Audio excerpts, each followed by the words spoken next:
Hello everyone, today I'll show you how to freeze raw in Google Sheet. Open your Google Sheet.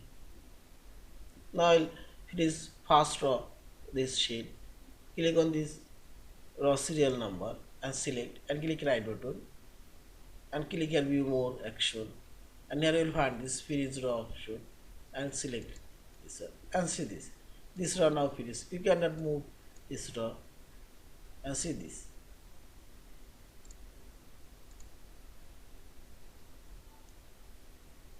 Also you can freeze second row, select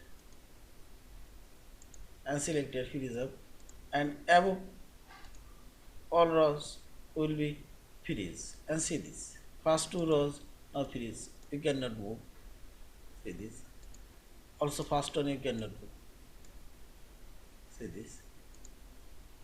Yeah. In this way you can freeze your rows. Yeah. Thank you for watching. Please subscribe, like, share and comment.